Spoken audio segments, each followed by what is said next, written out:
Yo people, how's it going? It's your boy Richard Morse back at it again with another match preview, ladies and gentlemen. And this time it's Tottenham versus Bournemouth at the Tottenham Stadium. And yeah, it's going to be an interesting one, lads. I'm not going to lie. I mean, unfortunately, our Premier League form has been dipping a little bit recently. You know, we lost to Wolves, we lost to Brighton. But on the flip side, you can argue we won our game in the FA Cup against Wolves, so we kind of got a little bit of revenge on that one. And yeah, hopefully, now that Evanilson's coming back to full strength, maybe having someone more, a proper number 9 up front is really going to be the difference maker. And now going against Tottenham, we may have a chance, lads. Like, Tottenham are a very weird, strange team. They're one of those teams where they can have a really good run. They can win like 4 games in a row, and then they'll lose 4 games in a row. They're such an up and down team at the moment. Like, you just don't know what to expect. And I think, to be honest, with the way their season's gone, it kind of feels like they're just focusing on Europa League at this point. It's their last chance to get a trophy. You know, Postecoglou has already said he always wins a trophy in his second season. Well, if he's going to win a trophy, that's the only one he can win. So it depends if they're going to focus on the league more or the Europa League. It really depends. And the fact they've got to play in Europa League in a couple of days' time, that really may come to our advantage. That's the one thing about us, is that we don't have a European tournament to worry about, so we can rest our players. We haven't played since we last played on, Saturday? Sunday, Sunday, in the FA Cup. So we do have a lot more time to rest our players, get some tactics going, maybe change a few squad players here around, and give Evanilson a chance to go the full 90 minutes, because I think in the Wolves FA Cup game he only did about 70, so he's not fully at 90 minutes yet, but he's almost there, so that's promising for us. Also, we've got Sinistera coming back, Scott coming back. We're starting to bring our players back and getting a bit more rotation in the squad, which I think is really good for us, especially, we might even, I don't know if we have Zabani, sorry. I don't think Zabani's back for this game, but I think he will be back for the next one. But, who knows? We might be just fine as we are. I think, yeah, after that game we should have Zabani back, so yeah, we'll see how this game goes, really. It's one of those games where either team can win it, really. It depends who turns up on the day. You know, I've seen some performances at Tottenham Stadium where we've been absolutely battered. But then, saying that, I've also seen us score a 95th minute winner, 3-2, Dango Ouattara. I was actually wearing this shirt when I watched it at the stadium.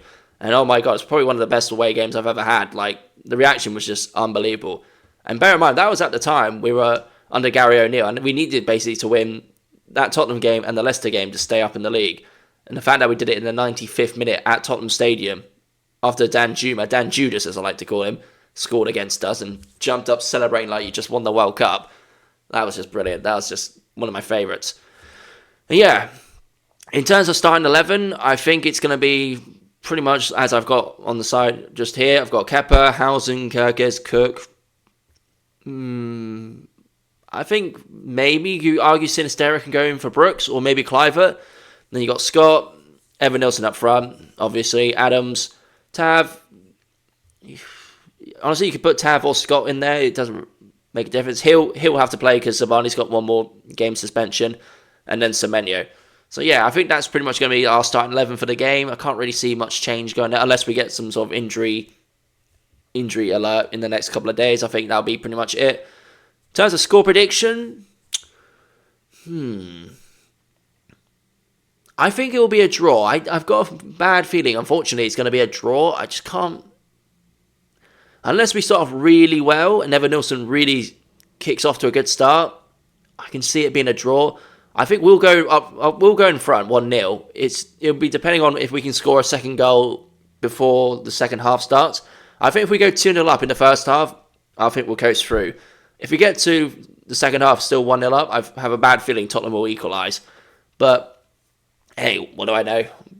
Crazy things have happened in football. And yeah, overall, I think, yeah, in terms of our European chances, I think the last 2 games have been a little bit of a bump in the road, but it's not over yet, lads. We still have an opportunity to get into a European competition. It's not dead in the waters yet. We got 10, 11 games to go. So, that's a maximum of 30, 33 points. So yeah, European football is still up for grabs, lads. We just got to get as many points as we can.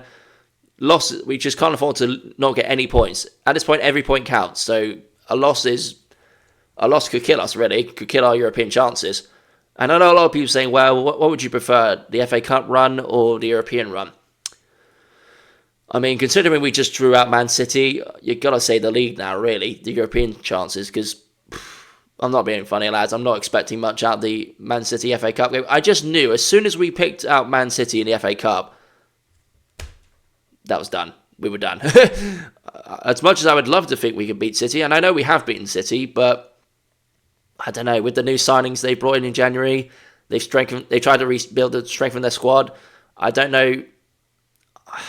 You know what they say, lightning doesn't strike twice in the same spot twice. So unless I'll hold my hands up if we do somehow manage to get through Man City and get to the semi-final. Obviously, I want to get to Wembley. I'd absolutely love to get to Wembley for a Bournemouth fan, but when you're going up against the 4-time Premier League winners in a row, Man City, even if this is one of their worst performances, one of their worst seasons, they're still Man City. You know what I mean?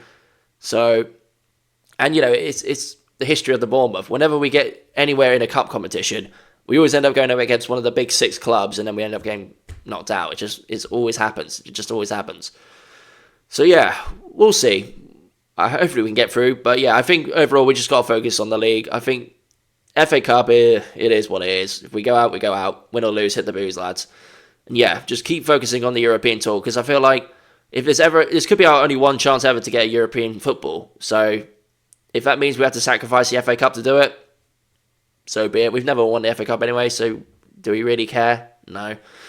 So yeah, overall, score prediction, I've said, is probably going to be a draw or possibly a win if we hold out for a 2-0 lead. But yeah, we'll see, ladies and gentlemen. I'll be doing a live watch-along for the game. I won't be at the game. I was going to go. I did buy tickets for the game, but annoyingly, it got moved to a Sunday game, and yeah, so getting back from London on a Sunday, I should know because my brother lives in London.